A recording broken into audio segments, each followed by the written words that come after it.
தீமோத்தேயுக்கு எழுதிய 2ஆம் திருமுகம். கிறிஸ்துவின் நல்லதொரு படைவீரன். என் மகனே, நீ கிறிஸ்து இயேசுவின் அருளால் வலிமை பெறு. சான்றாளர் பலர் முன்னிலையில் நீ என்னிடம் கேட்டவற்றை மற்றவர்களுக்கும் கற்பிக்கும் திறமையுள்ளவர்களுக்கும் நம்பிக்கைக்குரியவர்களும் ஆகிய மனிதரிடம் ஒப்படை.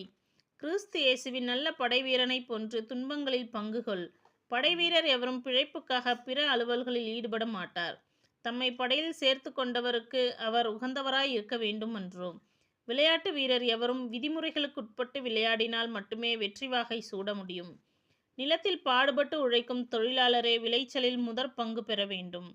நான் கூறுபவற்றை கருத்தில் கொள். ஆண்டவர் உனக்கு அனைத்தையும் புரிந்து கொள்ளும் திறமையை தருவாராக. தாவீதின் மரபில் வந்த இயேசு கிறிஸ்து இறந்து உயிர் பெற்று எழுந்தார் என்பதே என் நற்செய்தி. இதனை நினைவில் கொள். இந்நற்செய்திக்காகவே நான் குற்றம் செய்தவனைப் போல சிறையிலிடப்பட்டு துன்புறுகிறேன். ஆனால் கடவுளின் வார்த்தையை சிறைப்படுத்த முடியாது. தேர்ந்து கொள்ளப்பட்டவர்கள் மீட்பையும் அதனோடு இணைந்த என்றுமுள்ள மாட்சியையும் கிறிஸ்து இயேசு வழியாக அடையுமாறு அனைத்தையும் பொறுத்து கொள்கிறேன். பின்வரும் கூற்று நம்பத்தகுந்தது. நாம் அவரோடு இறந்தால் அவரோடு வாழ்வோம். அவரோடு நிலைத்திருந்தால் அவரோடு ஆட்சி செய்வோம். நாம் அவரை மறுதலித்தால் அவர் நம்மை மறுதலிப்பார். நாம் நம்பத்தகாதவர் எனினும் அவர் நம்பத்தகுந்தவர். ஏனெனில் தம்மையே மறுதலிக்க அவரால் இயலாது. இவற்றை நீ அவர்களுக்கு நினைவுறுத்து.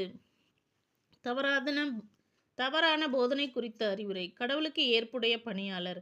வெறும் சொற்களை பெற்று சண்டையிடுவது பயனற்றது. அது கேட்போரின் அழிவுக்கு ஏதுவாகும் என கடவுள் முன்னிலையில் சான்று பகர்ந்திடு. நீ கடவுள் முன் ஏற்புடையோனாக நிற்க முழு முயற்சி செய்.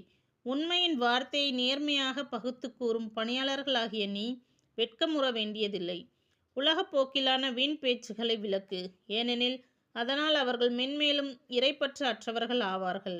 அவர்களது போதனை சதையழுகல் நோய் போன்றும் அரித்து தின்றுவிடும். இமனேயும் பிலேத்துவும் இத்தகையோவர். உயிர்த்தெழுதல் ஏற்கனவே நிகழ்ந்துவிட்டதென்று அவர்கள் சொல்லி உண்மையை விட்டு விலகி போய்விட்டார்கள். சிலருடைய நம்பிக்கையை சீர்குலைத்து விட்டார்கள். கடவுள் இட்ட அடித்தளம் உறுதியாய் நிலைத்து நிற்கிறது. அதில் ஆண்டவர் தம்முடையோரை அறிவார் என்றும் ஆண்டவரின் பெயரை அறிக்கையிடுவோர் அநீதியை விட்டுவிட வேண்டும் என்றும் பொறிக்கப்பட்டுள்ளது. ஒரு பெரிய வீட்டில் பொன் வெள்ளிக்கலன்கள் மட்டுமல்ல, மண் மற்றும் மரத்தாலான கலன்களும் உள்ளன. அவற்றுள் சில மதிப்புடையவை, சில மதிப்பற்றவை. ஒருவர் மதிப்பற்றதிலிருந்து தம்மை தூய்மையாக வைத்து கொண்டால் அவர் மதிப்புக்குரிய தூய கலனாக கருதப்படுவார். அவர் எந்த நற்செயலையும் செய்ய ஆயத்தமாயிருப்பார். தம் தலைவருக்கும் பயனுள்ளவராயிருப்பார். எனவே நீ இளவயதின் இச்சைகளை விட்டு ஓடிவிடு. தூய்மையான உள்ளத்தோடு ஆண்டவரது பெயரை அறிக்கையிட்டு வழிபடுவோருடன் நீதி, நம்பிக்கை, அன்பு